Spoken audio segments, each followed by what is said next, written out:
Hey hello guys எல்லாருக்குமே good morning. இன்னைக்கு நம்ம பார்க்க போறது நீங்க ரொம்ப நாளா கேட்ட அந்த அந்த மூவியோட பிரேக் டவுன் தான். எந்த மூவி?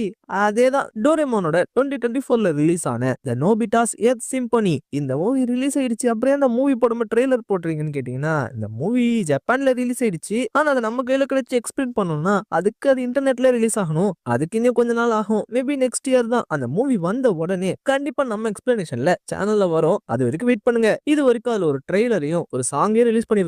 அந்த ட்ரெய்லரை பிரேக் டவுன் பண்ணி என்னென்ன டீடைல்ஸ் இருக்குன்னு சொல்லிட்டு இந்த வீடியோல பார்க்க போறோம். சோ வீடியோ ஸ்கிப் பண்ணாம ஃபுல்லா பாருங்க. அதுக்கு முன்னாடி welcome to Top Tucker. So first of all இந்த ட்ரெய்லரை பார்க்கும்போதே ஒரு நல்ல ஃபீல் கிடைச்சது. நான் ஒரு சாங் ரிலீஸ் ஆச்சுன்னு சொன்னேன் தெரியுமா? அந்த சாங்கே சும்மா வேற லெவல்ல இருக்கு. முடிஞ்ச அந்த வீடியோட எண்ட்ல அந்த சாங்கோட நேம சொல்றேன். நீங்க யூடியூப்ல போட்டு கூட அதை கேட்டு பார்க்கலாம். சோ இந்த நோபிட்டாஸ் எர்த் சிம்பனி மூவியே ஃபுல்லா மியூசிக்கை பேஸ் பண்ணி எடுத்த மூவி தான். சோ இந்த படத்துல ஏகப்பட்ட சாங் இருக்க வாய்ப்பு இருக்கு. சோ ட்ரெய்லர் ஸ்டார்டிங்ல நோபிட்டாவும் ஃப்ளூட்டை வாசிக்க தெரியாம வாசிச்சிட்டு இருக்க, அவன் பக்கத்துல ஒரு குட்டி பொண்ணு அழகா பாடிட்டு இருப்பா. அவளை சுத்தி அப்படியே மியூசிக் நோட்ஸா பறக்கும். இதை நோபிட்டா பார்த்து ஆச்சரியப்பட்டுட்டு இருப்பான். அப்படியே கட் பண்ணி நம்ம நோபிட்டாவோட கிளாஸ் ரூம் காமிக்கிறாங்க. எல்லாருமே ஒவ்வொரு டூல்ஸ்ல மியூசிக் வாசிச்சிட்டு இருக்காங்க. ஆனா வழக்கம் போல நம்ம நோபிட்டா மட்டும் சொதப்பி எல்லாரும் சிரிச்சிட்டு இருக்காங்க.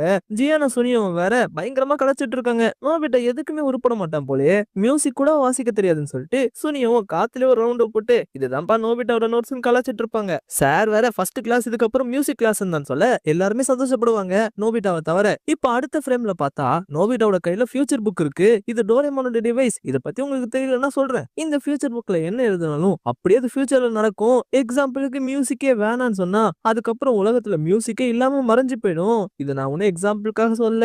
நம்ம நாளுக்கான நோபிட்டா நிஜமாவே எழுதிடுவான். சிரிச்சுக்கிட்டே வருவான் இதுக்கப்புறம் மியூசிக் கிளாஸே கிடையாதுன்ட்டு. ஆனா இங்க என்ன நடக்கும்னா மியூசிக் பேண்ட் வாசிச்சுட்டு இருப்பாங்க. ஆனா அவங்களுக்கு வாசிக்க தெரியாம போயிடும். நோபிட்டாவோட அம்மா டிவி பார்த்துட்டு இருப்பாங்க.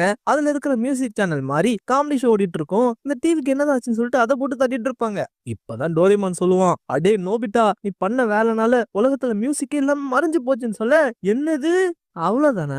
ரொம்ப சந்தோஷம்னுவான். அடுத்த ஃப்ரேம்ல நோபிட்டாக்கு ஒரு லெட்டர் கிடைக்குது. அந்த லெட்டர்ல மறக்காம இன்னைக்கு நைட் ஸ்கூலோட மியூசிக் ரூம்க்கு வந்துருங்க, அங்க உங்களுக்காக நான் வெயிட் பண்ணிட்டு இருக்கேன்னு சொல்லிட்டு எழுதியிருக்கோம். சோ